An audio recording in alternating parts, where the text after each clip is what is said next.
Hello everyone, welcome to Words and Wonders. Today I will be reading the 80th chapter of the Grimm's Fairytale series, The Death of the Little Hen. Please like and subscribe if you like what I do here. Now, let's begin.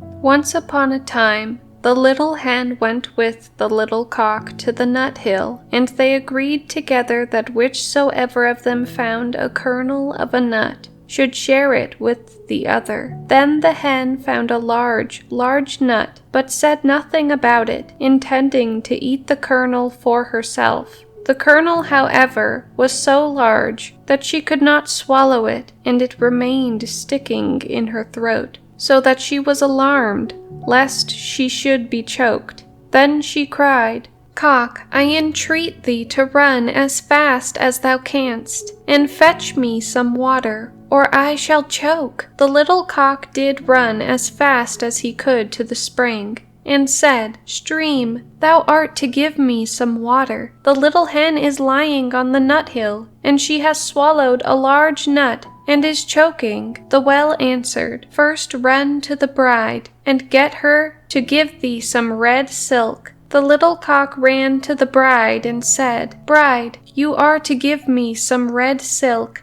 I want to give red silk to the well. The well is to give me some water. I am to take the water to the little hen who is lying on the nut hill, and has swallowed a great nut kernel, and is choking with it." The bride answered, "First, run and bring me my little wreath which is hanging to a willow." So the little cock ran to the willow, and drew the wreath from the branch, and took it to the bride.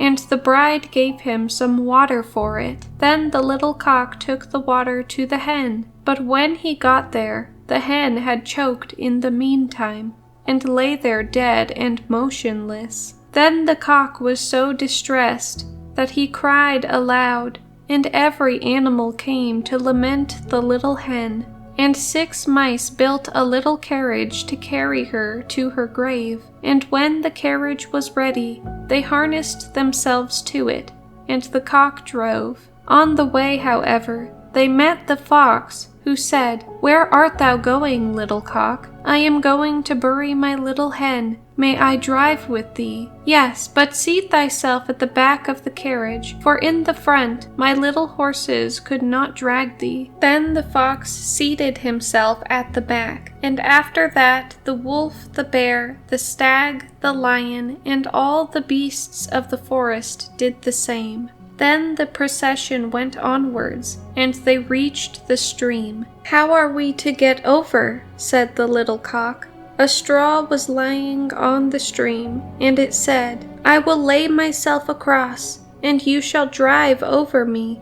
But when the 6 mice came to the bridge, the straw slipped and fell into the water, and the 6 mice all fell in and were drowned. Then they were again in difficulty, and a coal came and said, "I am large enough, I will lay myself across, and you shall drive over me." So the coal also laid itself across the water, but unhappily just touched it, on which the coal hissed, was extinguished, and died. When a stone saw that, it took pity on the little cock, wished to help him, and laid itself over the water. Then the cock drew the carriage himself, but when he got it over, and reached the other shore with the dead hen, and was about to draw over the others, who were sitting behind as well, there were too many of them. The carriage ran back, and they all fell into the water together and were drowned. Then the little cock was left alone with the dead hen, and dug a grave for her, and laid her in it, and made a mound above it, on which he sat down, and fretted until he died too, and then everyone was dead. Thank you guys for watching, and if you would like to hear more stories like this, feel free to like, subscribe, and comment down below. Bye bye.